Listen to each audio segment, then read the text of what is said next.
Hey guys, this is Everyday Sounds with another ASMR video. Today's video is going to be over the second short story of Sherlock Holmes. If you like this video, don't be afraid to give it a thumbs up. And if you have any suggestions for the next video, don't be afraid to leave a comment down below. Now, enjoy. Adventure 2, The Red-Headed League.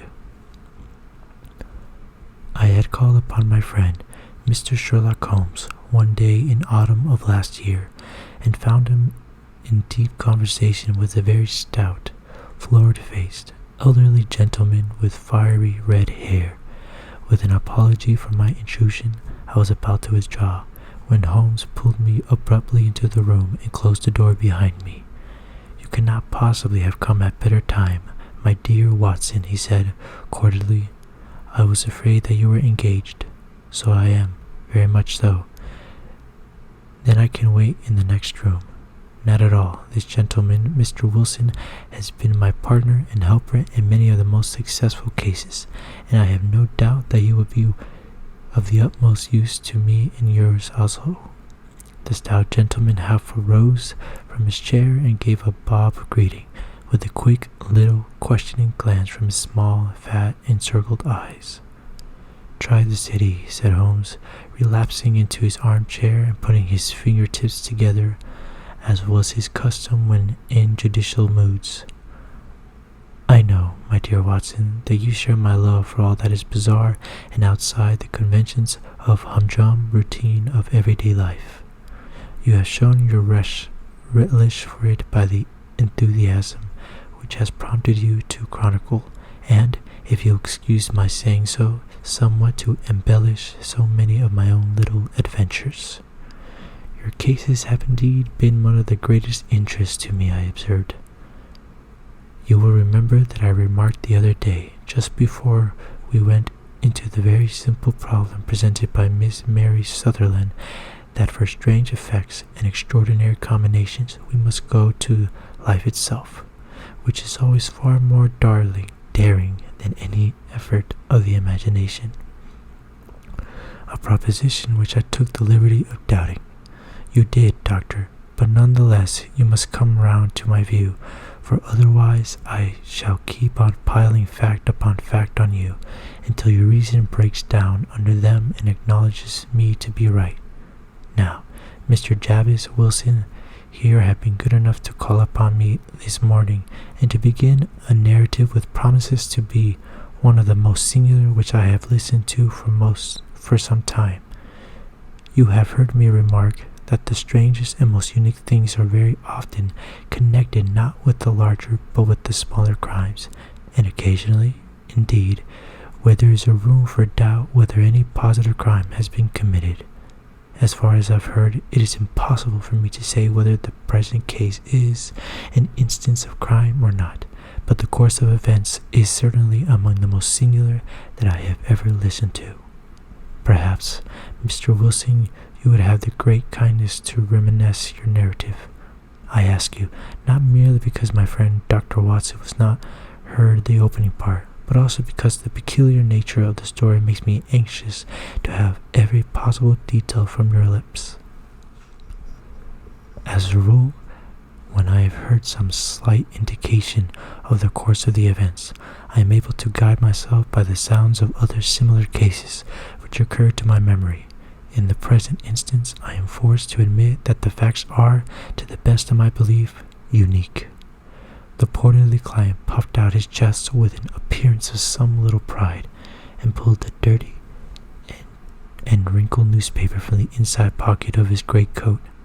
As he glanced down the advertisement column, with his head thrust forward and the paper flattened out upon his knee, I took a good look at the man, endeavored, after the fashion of my companion, to read the indication which might be presented by his dress or appearance. I did not gain very much, however, by my inspection. Our visitor bore every mask of being an average commonplace British tradesman, obese, pompous, and slow. He wore rather baggy grey shepherd's check trousers and a knot over a clean black frock coat, unbuttoned in the front, and a drab waistcoat with a heavy brassy Albert chain and a square pierced bit of metal dangling down as an ornament. A frayed top hat and a faded brown overcoat with a wrinkled velvet collar lay upon a chair beside him. Altogether, look as I would, there was nothing remarkable about the man save his blazing red head and the expression of extreme chagrin and discontent upon his features. Sherlock Holmes' quick eye took in my occupation, and he shook his head with a smile as he noticed my questioning glances. Beyond the obvious facts that he has at some time done manual labor, that he takes snuff, and that he is a Freemason, that he has been in China, and that he has done a considerable amount of writing lately, I can deduce nothing else. Mr. Jabez Wilson started up in his chair, with his forefinger upon the paper, but his eyes upon my companion. "How, in the name of good fortune, did you know all that, Mr. Holmes?" he asked. "How did you know, for example, that I did manual labor?" "It's as true as gospel, for I began as a ship carpenter. Your hands, my dear sir. Your right hand is quite a size larger than your left. You have worked with it, and the muscles are more developed. Well, then, Well, the snuff, then, and the Freemasonry. I won't insult your intelligence by telling you how I read that, especially as, rather against the strict rules of your order, you use an arc and compass breastpin. Ah, of course, I forgot that. But the writing? What else can be indicated by that right cuff so very shiny for 5 inches, and the left one with the smooth patch near the elbow where you rested upon the desk? Well, but China? The fish that you have tattooed immediately above your right wrist could only have been done in China. I have made a small study of tattoo marks, and have even contributed to the literature of the subject. The trick of staining the fish's scale of a delicate pink is quite peculiar to China. When, in addition, I see a Chinese coin hanging from your watch chain, the matter becomes even more simple." Mr. Jabez Wilson laughed heavily. "Well, I never," said he. "I thought at first that you had done something clever, but I see that there was nothing in it after all." "I begin to think, Watson," said Holmes, "that I make a mistake in explaining. Omni ignotum pro magnifico, you know, and my poor little reputation, such as it is, will suffer shipwreck if I am so candid. Can you not find the advertisement, Mr. Wilson?" "Yes, I have got it now," he answered, with a thick red finger planted halfway down the column. "Here it is. This is what began it all. You just read it for yourself, sir." I took the paper from him and read as follows: "To the Red-Headed League, on the account of the bequest of the late Ezekiah Hopkins of Lebanon, PA, USA, there is now another vacancy open which entitles a member of the League to a salary of €4 a week for purely nominal services. All red-headed men who are sound in body and mind and above the age of 21 years are eligible. Apply in person on Monday at 11 o'clock to Duncan Ross at the offices of the League, 7 Pope's Court, Fleet Street." "What on earth does this mean?" I ejaculated after I had twice read over the extraordinary announcement. Holmes chuckled and wrinkled in his chair, as was his habit when in high spirits. "It is little of the beaten track, isn't it?" said he. "And now, Mr. Wilson, off you go at the scratch, and tell us about yourself, your household, and the effect which this advertisement had upon your fortunes. You will first make a note, Doctor, of the paper and the date."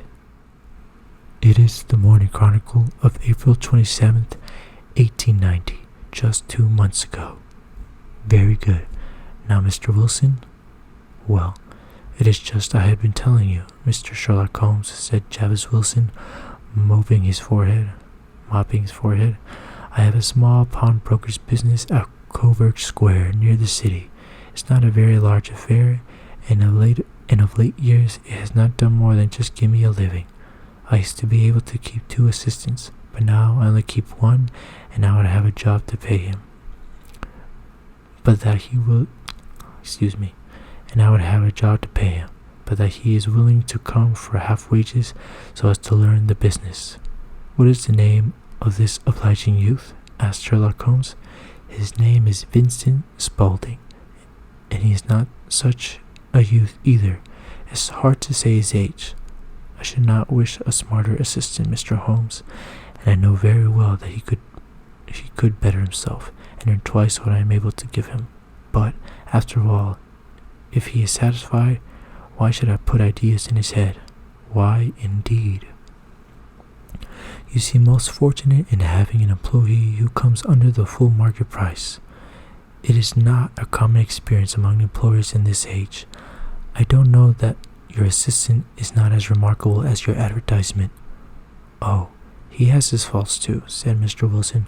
Never was such a fellow for photography, snapping away with a camera when he ought to be improving his mind, and then diving down into the cellar like a rabbit into his hole to develop his pictures. That is his main fault. But, on the whole, he's a good worker. There's no vice in him. He's still with you, I presume? Yes, sir. He and a girl of 14 who does a bit of simple cooking and keeps the place clean. That's all I have in the house, for I am a widower and never had any family. We live very quietly, sir, the 3 of us, and we keep a roof over our heads and pay our debts, if we do nothing more. The first thing that puts us out was the advertisement. Spaulding, he came down into the office just this day, 8 weeks, with his very paper in his hand, and he says, I wish to the Lord, Mr. Wilson, that I was a red-headed man. Why that? I asks. Why, says he, here's another vacancy on the League of the Red-Headed Men. It's worth quite a little fortune to any man who gets it, and I understand that there's more vacancies than there are men, so that the trustees are their wits, and to do with the money. If my hair would only change color, here's a nice little crib all ready for me to step into. Why, what is it then? I asked. You see, Mr. Holmes, I'm a very stay-at-home man, and as my business came to me instead of my having to go to it, I was often weeks on end without putting my foot over the doormat. In that way, I didn't know much of what was going on outside, and I was always glad of a bit of news. Have you never heard of the League of the Red-Headed Men? He asked, with his eyes open. Never. Why, I wonder at that, for you are eligible yourself for one of the vacancies. And what are they worth? I asked. Oh, merely a couple of hundred a year, but the work is slight, and it need not interfere very much with one another's occupation. Well, you can easily think. Oh, this is a typo. Well, you can easily think that made me prick up my ears, for the business has not been over good for some years, and an extra couple of hundred would have been very handy. Tell me all about it, said I. Well, said he, showing me the advertisement, you can see for yourself that the League has a vacancy, and there is the address where you should apply for their particulars. As far as I can make out, the League was founded by an American millionaire, Ezekiah Hopkins, who was very peculiar in his ways. He was himself red-headed, and he had a great sympathy for all red-headed men. So, when he died, it was found that he had left his enormous fortune in the hands of trustees, with instructions to apply the interest to the providing of easy berths to men whose hair is of that color. From all I hear, it's splendid pay and very little to do. But, said I, there would be millions of red-headed men who would apply. Not so many as you might think, he answered. You see, it is really confined to Londoners and to grown men. This American had started from London when he was young, and he wanted to do the old town a good turn. Then, again, I have heard it is no use your applying if your hair is light red or dark red, or anything but real bright, blazing, fiery red. Now, If you care to apply, Mr. Wilson, you would just walk in, but perhaps it would hardly be worth your while to put yourself out of the way for the sake of a few £100. Now, it is a fact, gentlemen, as you may see for yourselves, that my hair is a very full and rich tint, so that it had seemed to me that if there was to be any competition in the matter, I stood as good as a chance as any man that I had ever met. Vincent Spaulding seemed to know so much about it that I had thought that he may prove useless, so I just ordered him to put the shutters for the day, to come right away with me. He was very willing to have a holiday, so we shut the business up and started off for the address that was given us in the advertisement. I never hope to see a sight as that again, Mr. Holmes. From north, south, east, and west, every man who had a shade of red in his hair had tramped into the city to answer the advertisement. Fleet Street was choked with red-headed folk, and Pope Courts looked like a coaster orange barrel. I should not have thought that there were so many in the whole country as were brought together by the single advertisement. Every shade of color they were: straw, lemon, orange, brick, Irish setter, liver, clay. But as Spaulding said, there was not many who had the real vivid flame-colored tint. When I saw how many were waiting, I would have given it up in despair. But Spaulding would not hear of it. How he did it I could not imagine, but he pushed and pulled and butted until he got me through the crowd and right up to the steps which led to the office. There was a double stream upon the stair, some going up in hope and some coming back dejected, but we wedged in as well as we could and soon found ourselves in the office. Your experience has been a most entertaining one, remarked Holmes, as his client paused and refreshed his memory with a huge pinch of snuff. Pray continue your very interesting statement. There was nothing in the office but a couple of wooden chairs and a deal table behind which sat a small man with a head that was even redder than mine. He said a few words to each candidate as he came up, and then he always managed to find some fault in them which would disqualify them. Getting a vacancy did not seem to be such a very easy matter after all. However, when our turn came, the little man was much more favorable to me than to any of the others, and he closed the door as we entered so that he might have a private word with us. This is Mr. Jabez Wilson, said my assistant, and he is willing to fill a vacancy in the League, and he is admirably suited for it, the other answered. He has every requirement. I cannot recall when I have seen anything so fine. He took a step backward, cocked his head on one side, and gazed at my hair until I felt quite bashful. Then suddenly he plunged forward, wrung my hand, and congratulated me warmly on my success. It would be injustice to hesitate, said he. You will, however, I am sure, excuse me for taking an obvious precaution. With that he seized my hair in both his hands and tugged until I yelled with pain. There is water in your eye, said he as he released me. I perceive that all is as it should be. But we have to be careful, for we have twice been deceived by wigs and one by paint. I could tell you tales of cobbler's wax, which would disgust you with human nature. He stepped over to the window and shouted through it at the top of his voice that the vacancy was filled. A groan of disappointment came up from below, and the folk all trooped away in different directions until there was not a red head to be seen except my own and that of the manager. My name, said he, is Mr. Duncan Ross, and I am myself one of the pensioners upon the fund left by your noble benefactor. Are you a married man, Mr. Wilson? Have you a family? I answered that I had not. His face fell immediately. "Dear me," he said gravely, That is very serious indeed. I am sorry to hear you say that. The fund was, of course, for the propagation and spread of the red heads, as well as for their maintenance. It is exceedingly unfortunate that you should be a bachelor." My face lengthened at this, Mr. Holmes, for I thought that I was not to have the vacancy after all. But, after thinking it over for a few minutes, he said that it would be all right. "In the case of another," said he, "the objection might be fatal, but we may stretch a point in favor of a man with such a head of hair as yours. When shall you be able to enter upon your new duties?"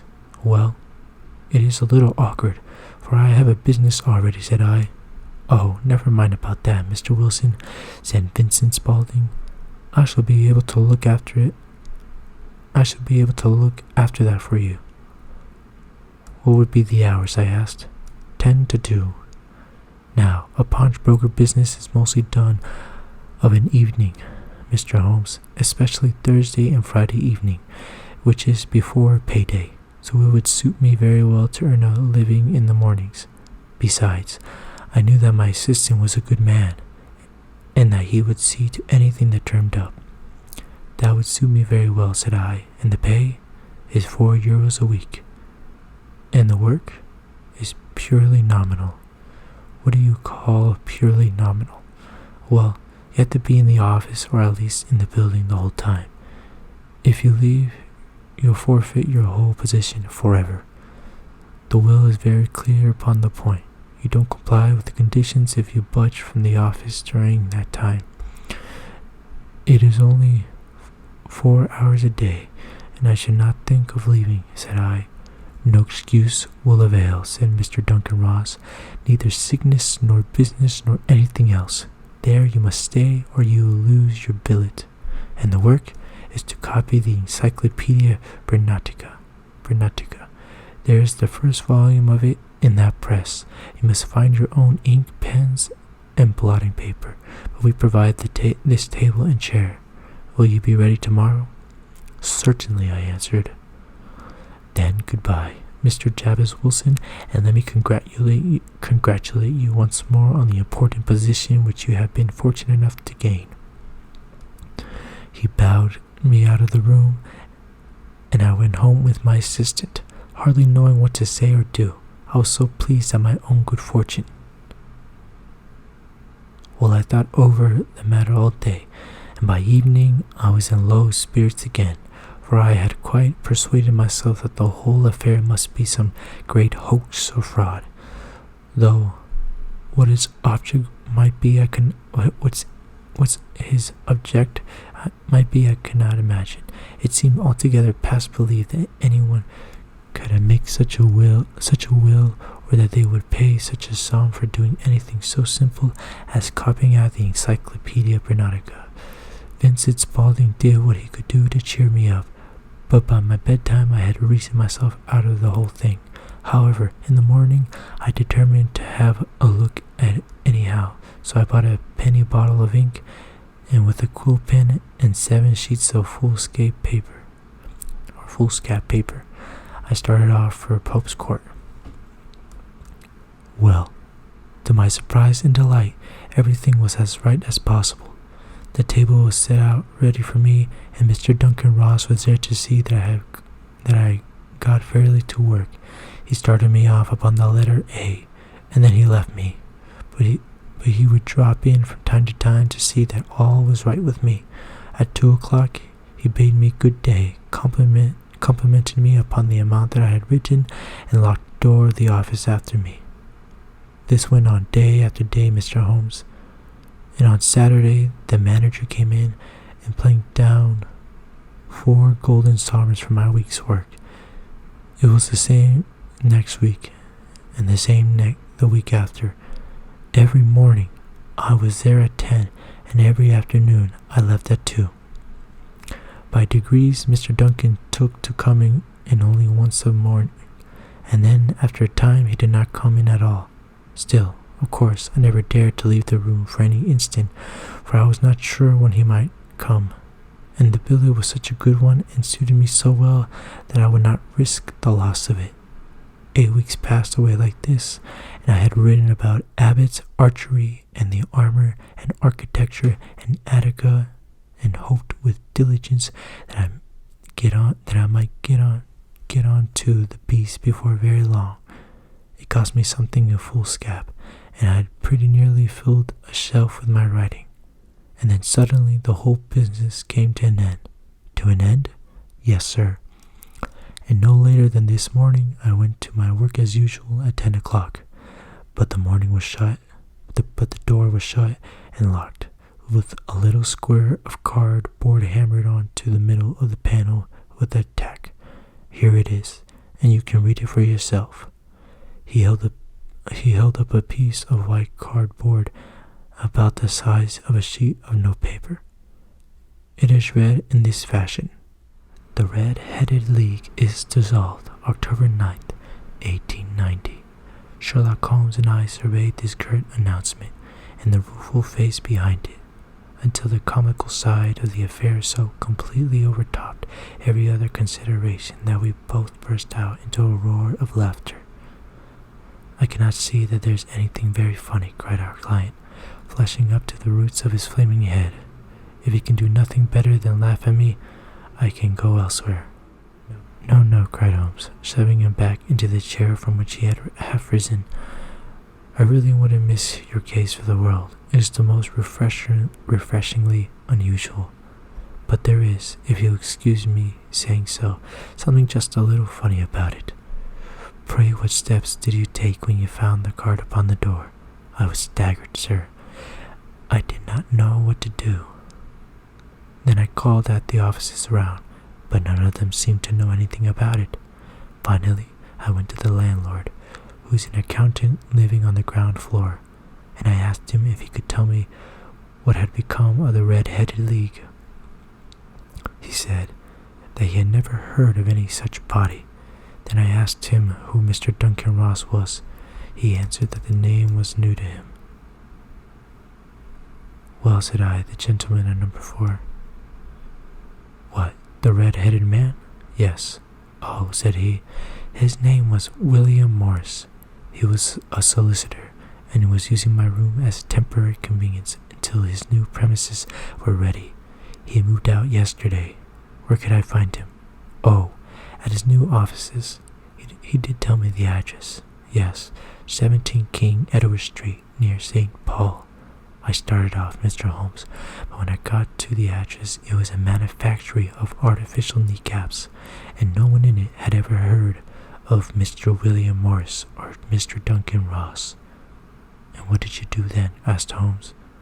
"I went home to Saxe Coburg Square, and I took the advice of my assistant, but he could not help me in any way. He could only say that if I waited, I should hear by post, but that was not quite good enough, Mr. Holmes. I did not wish to lose such a place without a struggle, so, as I had heard that you were good enough to give advice to poor folk who were in need of it, I came right away to you." "And you did very wisely," said Holmes. "Your case is an exceedingly remarkable one, and I shall be happy to look into it. From what you have told me, I think that it is possible that graver issues hang from it than it might at first sight appear." "Grave enough," said Mr. Jarvis Wilson. "Why, I have lost 4 pounds a week." "As far as you are personally concerned," remarked Holmes, "I do not see that you have any grievance against this extraordinary league. On the contrary, you are, as I understand, richer by some 30 pounds. To say nothing of the many knowledge which you have gained on every subject which comes under the letter A, you have lost nothing by them." "No, sir, but I want to find out by them and who they are, and what their object was in playing this prank. If it was a prank upon me, it was a pretty expensive joke for them, for it cost them 30 pounds. We shall endeavor to clear up these points for you. And first, 1 or 2 questions, Mr. Wilson. This assistant of yours, who first called your attention to the advertisement, how long had he been with you?" "About a month, then." "How did it come?" in answer to an advertisement. Was he the only applicant? No, I had a dozen. Why did you pick him?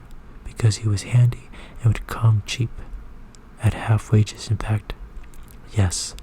Was he like this Vincent Spaulding? Small, stout-built, very quick in his way, no hair on his face, though he's not short of 30, has a white splash of acid upon his forehead. Holmes sat up on his chair in a considerable excitement. I thought as much, said he. Have you ever observed that his ears are pierced for earrings? Yes, sir. He told me that a gypsy had done it for him when he was a lad. Said Holmes, thinking back in deep thought. He is still with you? Oh, yes, sir. I have only just left him. And has your business been attended to in your absence? Nothing to complain of, sir. There's never very much to do of a morning. That will do, Mr. Wilson. I shall be happy to give you an opinion upon this subject in the course of a day or two. Today is Saturday, and I hope that by Monday we may be to a conclusion. Well, Watson, said Holmes, when our visitor had left us, what do you make of it all? I make nothing of it, answered frankly. It is the most mysterious business. As a rule, said Holmes, the most bizarre a thing is the less mysterious it proves to be. It is your commonplace, featureless crimes which are really puzzling, just as a commonplace face is the most difficult to identify. But I must be prompt over this matter. To smoke, he answered. It is quite a three-pipe problem, and I beg that you won't speak to me for 50 minutes. He curled himself up in his chair with his thin knees drawing up to his hawk-like nose, and there he sat with his eyes closed and his black clay pipe thrusting out like the bill of some strange bird. I had come to the conclusion that he had dropped asleep, and indeed was nodding myself, when he suddenly sprang out of his chair with the gesture of a man who has made up his mind, and put his pipe down upon the mantelpiece. Sarasate plays at the St. James Hall this afternoon, he remarked. What do you think, Watson? Could your patient spare you for a few hours?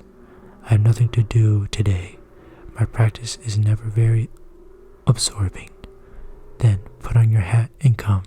I'm going through the city first, and then we can have some lunch on the way. I observe that there's a good deal of German music on the program, which is rather more to my taste than Italian or French. It is introspective, and I want to introspect. Come along. We traveled by the underground as far as Adler's Gate, and a short walk took us to Saxe-Coburg Square, the scene of the singular story which we had listened to in the morning. It was a poky, little, shabby, genteel place, where 4 lines of dingy 2-story brick houses looked out into a small railed enclosure, where a lawn of weedy grass and a few clumps of faded laurel bushes made a hard fight against the smoke-laden and uncongenial atmosphere. 3 gilt balls and a brown board with Jarvis Wilson in white letters upon our corner house announced the place where our red-headed client carried on his business. Sherlock Holmes stopped in front of it with his head on one side and looked it all over with his eyes shining brightly between puckered lids. Then he walked slowly up the street and then down again to the corner, still looking keenly at the houses. Finally, he returned to the pawnbroker's and, having thumped vigorously upon the pavement with his stick 2 or 3 times, he went up to the door and knocked. It was instantly opened by a bright-looking, clean-shaven young fellow who asked him to step in. "Thank you," said Holmes. "I only wished to ask you how would you go from here to the Strand." "Third right, 4th left," answered the assistant promptly, closing the door. "Smart fellow, that," observed Holmes. "As we walked away, he is in my judgment the 4th smartest man in London, and for daring I am not sure that he has not a claim to be 3rd. I have known something of him before." "Evidently," said I, "Mr. Wilson's assistant count for a good deal in his mysteries of the Red-Headed League. I am sure that you inquired your way merely in order that you might see him." "Not him." "What then?" the knees of his trousers.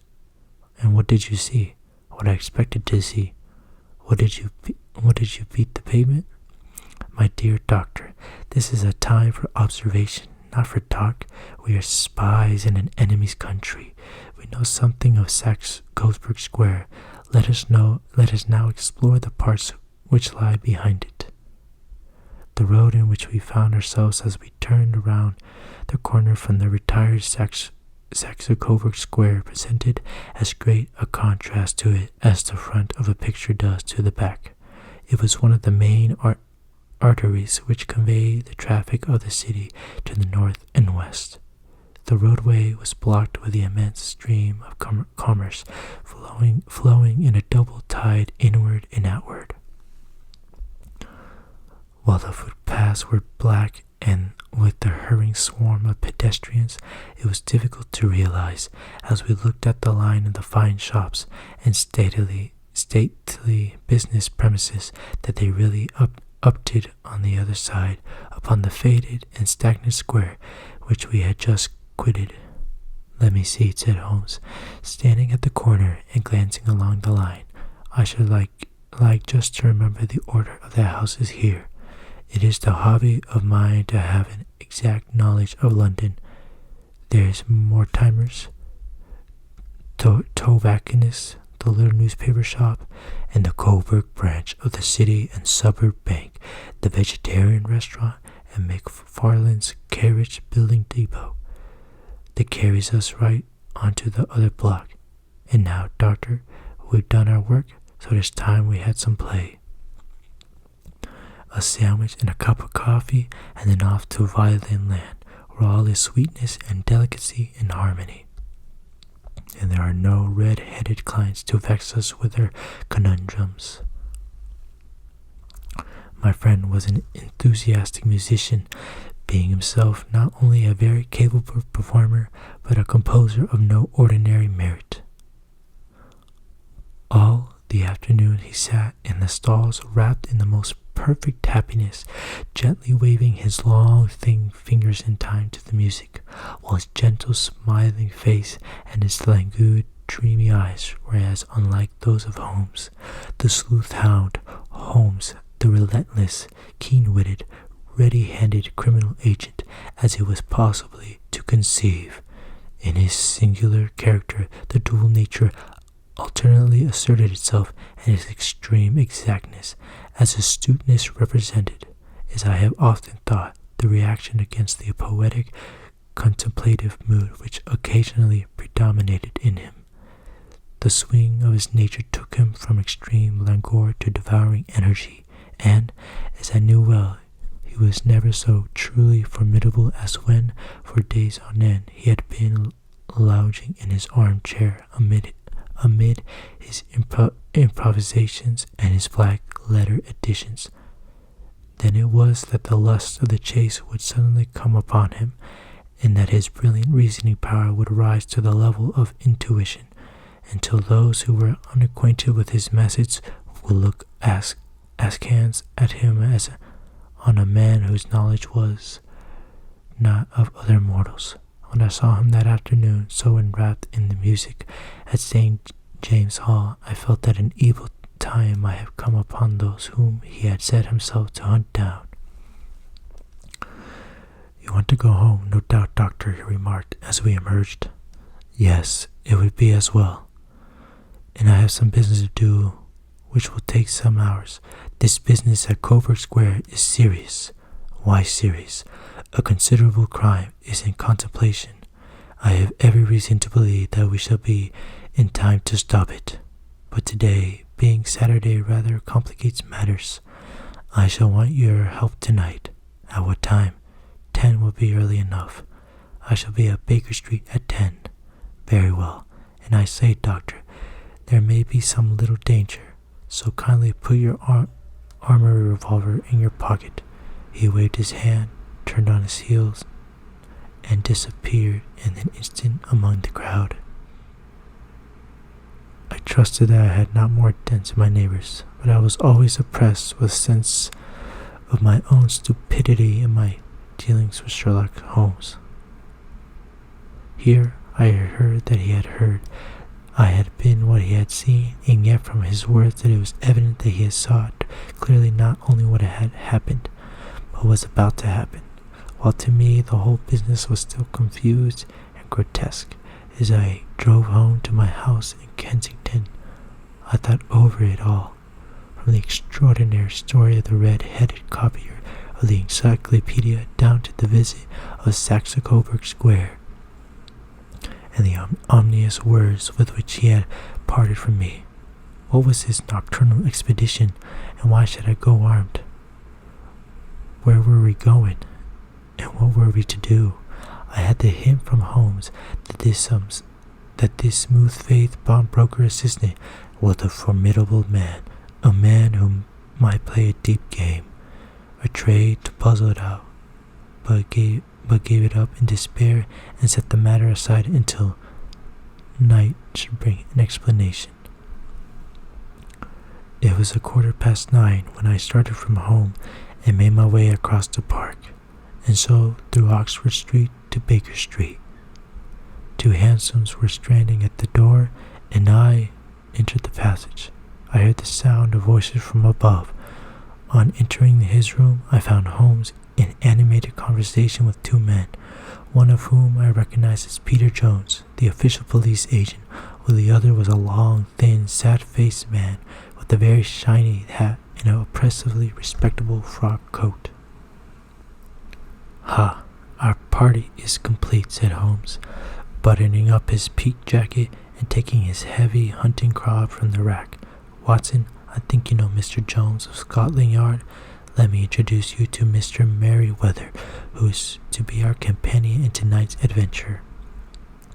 "We're hunting in couples again, Doctor, you see," said Jones in his consequential way. "Our friend here is a wonderful man for starting a chase. All he wants is an old dog to help him to do the running down."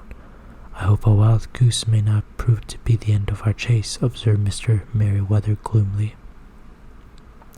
"You may place considerable confidence in Mr. Holmes, sir," said the police agent loftily. "He has his own little methods which are, if he won't mind me saying so, just a little too theoretical and fantastic, but he has the makings of a detective in him. It is not too much to say that once or twice, as in business of the Sholto murder and the Agra treasure, he has been more nearly correct than official force." "Oh, if you say so, Mr. Jones, it is all right," said the stranger with deference. "Still, I confess that I miss my rubber. It is the first Saturday night for 27 years that I have not had my rubber." "I think you will find," said Sherlock Holmes, "that you will play for a higher stake tonight than you have ever done yet, and that the play will be more exciting for you, Mr. Merryweather. The stake will be some £30,000, and for you, Jones, it would be the man upon whom you wish to lay your hands. John Clay, the murderer, thief, smasher, and forger. He's a young man, Mr. Merryweather, but he is at the end of his profession, and I would rather have my bracelets on him than on any criminal in London. He is a remarkable man, is young John Clay. His grandfather was a royal duke, and he himself has been to Eton and Oxford.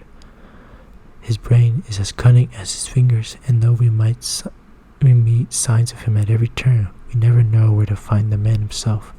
He'll crack a crib in Scotland 1 week, and be raising money to build an orphanage in Cornwall the next. I've been on this track for years, and have never set eyes on him yet. I hope that I have the pleasure of introducing tonight. I have had 1 or 2 little turns along with Mr. John Clay, and I agree with you that he is at the end of his profession. It is past 10, however, and quite time that we started. If you two will take the first hansom, Watson, and I will follow in the second." Sherlock Holmes was not very communicative during the long drive, and lay back in the cab humming the tunes which he had heard in the afternoon. We rattled through the endless labyrinth of gaslit streets until we emerged into Farrington Street. We are close there now, my friend remarked. This fellow Merriweather is a bank director and personally interested in the matter. I thought it as well to have Jones with us. Also, he's not a bad fellow, though an absolute imbecile in his profession. He has one positive virtue. He's as brave as a bulldog and as tenacious as a lobster if he gets his claws upon anyone. Here we are, and they are waiting for us. We had reached the same crowded thoroughfare in which we had found ourselves in the morning. Our cabs were dismissed, and following the guidance of Mr. Merriweather, we passed down a narrow passage and through a side door which he opened for us. Within there was a small corridor, which ended in a very massive iron gate. This also was open and led down to a flight of winding stone steps which terminated at another formidable gate. Mr. Weather stopped to light a lantern and then conducted us down a dark, earth-smelling passage, and so after opening a third door onto a huge vault or cellar, which was piled all round with crates and massive boxes. You are not very vulnerable from above, Holmes remarked as he held up the lantern and gazed about him. Nor from below, said Mr. Merriweather, striking his stick upon his flag which lined the floor. Why, dear me, it sounds quite hollow, he remarked, looking up in surprise. I must really ask you to be a little more quiet, said Holmes severely. You have already imperiled the whole success of our expedition. Might I beg that you would have the goodness to sit down upon one of those boxes and not to interfere? The sullen Mr. Merriweather perched himself upon a crate with a very injured expression upon his face, while Holmes fell upon his knees upon the floor, and with the lantern and magnifying lens began to examine minutely the cracks between the stones. A few seconds sufficed to satisfy him, for he sprang to his feet again and put his glass in his pocket. We have at least an hour before us, he remarked, for they can hardly take any steps until the good pawnbroker is safely in bed. Then they will not lose a minute, for the sooner they do their work, the longer time they will have for their escape. We are at present, Doctor, as no doubt you have divined, in the cellar of the City Branch, one of the principal London banks. Mr. Merriweather is the chairman of all directors,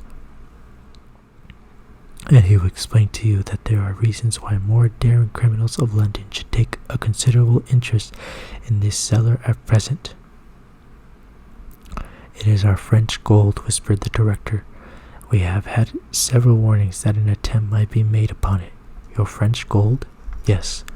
We had an occasion some months ago to straighten our resources and borrowed for that purpose 30,000 Napoleons from Bank of France. It has become known that we have never had an occasion to unpack the money, and that it is still lying in our cellar.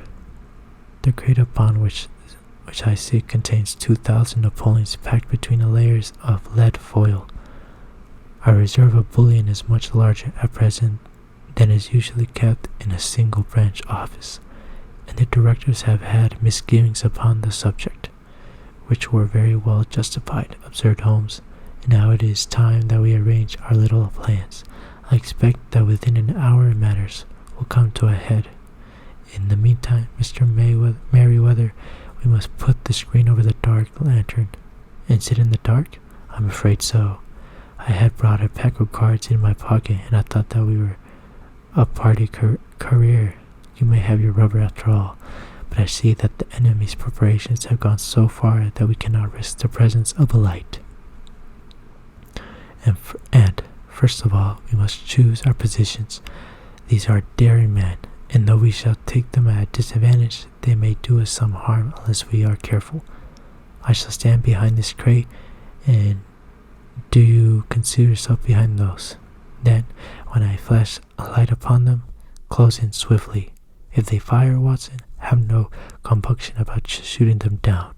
I place my revolver cocked up on the top of the wood case behind which I crouched. Holmes shot the slide across the front of his lantern and left us in pitch darkness, such an absolute darkness as I have never before experienced. The smell of hot metal remained to assure us that the light was still there, ready to flash out at a moment's notice. To me, with my nerves worked up to a pitch of expectancy, there was something depressing and subduing in the sudden gloom and in the cold, dank air of the vault. "They have but one retreat," whispered Holmes. "That is back through the house into Saxe Coburg Square. I hope that you have done what I asked you, Jones. I have an inspector and 2 officers at the front door. Then we have stopped all the holes, and now we must be silent and wait." What a time it seemed. From comparing notes afterwards, it was but an hour and a quarter. Yet it appeared to me that the night must have almost gone, and that the hunt to be breaking above us. My limbs were weary and stiff, for I feared to change my position. Yet my nerves were worked up to the highest pitch of tension, and my hearing was so acute that I could not only bear the gentle breathing of my companions, but I could distinguish the deep, heavier breath of the bulk Jones from the thin, sighing note of the bank director. From my position, I could look over the case in the direction of the floor. Suddenly, my eyes caught the glint of a light. At first, it was but a lurid spark upon the stone pavement. Then it lengthened out until it became a yellow line, and then, without any warning or sound, a gash seemed to open, and a hand appeared, a white, almost womanly hand, which felt about in the center of the little area of light. For a minute or more the hand, with its writhing fingers, protruded out of the floor. Then it was withdrawn as suddenly as it appeared, and all was dark again, save this single lurid spark which marked a chink between the stones. Its disappearance, however, was but momentary. With a rending, tearing sound, someone of the broad white stones turned over upon its side and left the square, gaping hole through which streamed the light of a lantern. Over the edge there peeped a clean-cut, boyish face, which looked keenly about it, and then, with a hand on either side of the aperture, drew itself shoulder-high and waist-high, until one knee rested upon the edge. In another instant, he stooped to the side of the hole, and was hauling after him a companion, lithe and small like himself, with a pale face and a shock of very red hair. "It's all cleared," he whispered. "Have you the chisel and the bags? Great Scott! Jump, Archie, jump, and I'll swing for it." Sherlock Holmes had sprung out and seized the intruder by the collar. The other dived down the hole, and I heard the sound of rending cloth as Jones clutched on his skirts. The light flashed upon the barrel of a revolver, but Holmes' hunting crop came down on the man's wrist, and the pistol clinked upon the stone floor. "It's no use, John Clay," said Holmes blandly. "You have no chance at all." "So I see," the other answered, with the utmost coolness. "I fancy that my pal is all right, though I see you have gotten his coat with tails." "There are 3 men waiting for him at the door," said Holmes. "Oh, indeed. You seem to have done the thing very completely. I must compliment you." "And I you," Holmes answered. "Your red-headed idea was very new and effective." "You'll see your pal again presently," said Jones. "He's quicker at climbing down holes than I am. Just hold out while I fix the derbies." "I beg that you will not touch me with your filthy hands," remarked our prisoner as the handcuffs clattered upon his wrist. "You may not be aware that I have royal blood in my veins. Have the goodness also, when you address me, always to say sir and please." "All right," said Jones, with a stare and a snigger. "Well, would you please, sir, march upstairs, where we can get a cab to carry your highness to the police station?" "That is better," said John Clay seniorly. He made a sweeping bow to the three of us and walked quietly off in the custody of the detective. "Really, Mr. Holmes," said Mr. Merriweather, as we followed them from the cellar, "I do not know how the bank can thank you or repay you. There's no doubt that you have detected and defeated in the most complete manner one of the most determined attempts at a bank robbery that have ever come with my experience. I have had one or two little scores of my own to settle with Mr. John Clay," said Holmes. "I have been at some small expense over this matter, which I shall expect the bank to refund, but beyond I am applied or repaid by having such experience was in many ways unique, and by hearing the very remarkable narrative of the Red-Headed League.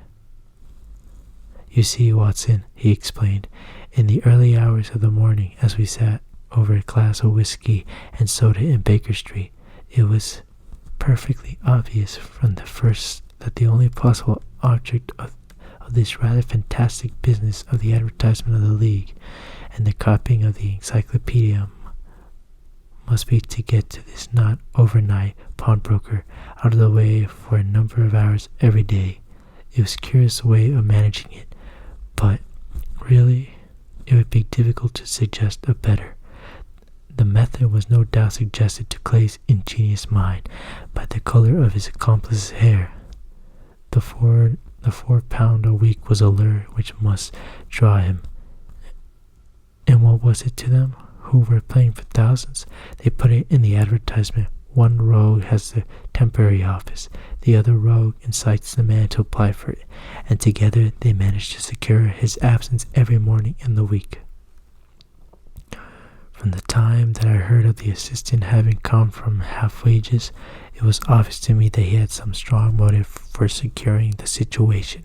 But how could you guess what the motive was? Had there been a woman in the house, I should have suspected a mere vulgar intrigue. That, however, was out of the question. The man's business was a small one, and there was nothing in his house which could account for such elaborate preparation and such an expenditure as they were at. It must, then, be something out of the house. What could it be? I thought of the assistant's fondness for photography and his trick of vanishing into the cellar. The cellar! There was the end of his tangled clue. Then I made inquiries as to this mysterious assistant and found that I had to deal with one of the coolest and most daring criminals in London. He was doing something in the cellar, something which took many hours a day for months on end. What could it be? Once more, I could think of nothing save what he was running a tunnel to some other buildings. So far I had got when we went to visit the scene of the action. I surprised you by beating upon the pavement with my stick. I was asserting whether the cellar stretched out in front of or behind. It was not in the front. Then I rang the bell, and as I hoped, the assistant answered it. We have had skirmishers, but we had never set eyes upon each other before.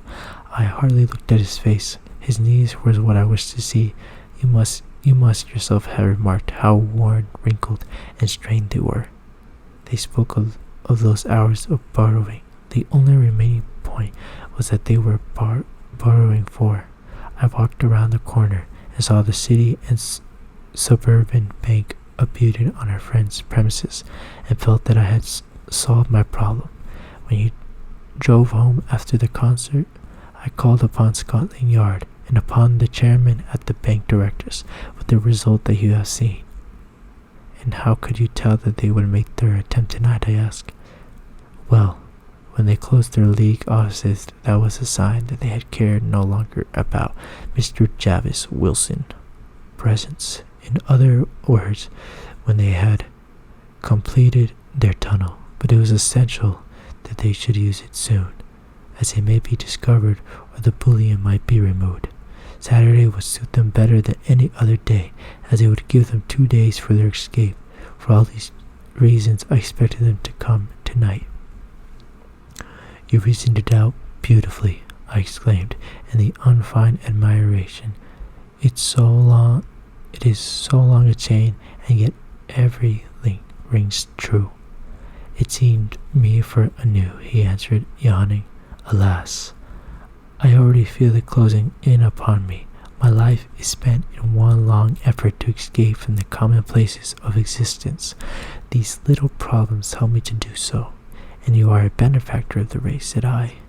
He shrugged his shoulders. Well, perhaps after all, it is of some little use, he remarked. La Holmes se rien ouvrir sur tout. Gustave Flaubert wrote to George Sand. Actually, finished the Adventure 2 of Sherlock Holmes, so I hope you enjoyed that, and I'll see you in the next video real soon.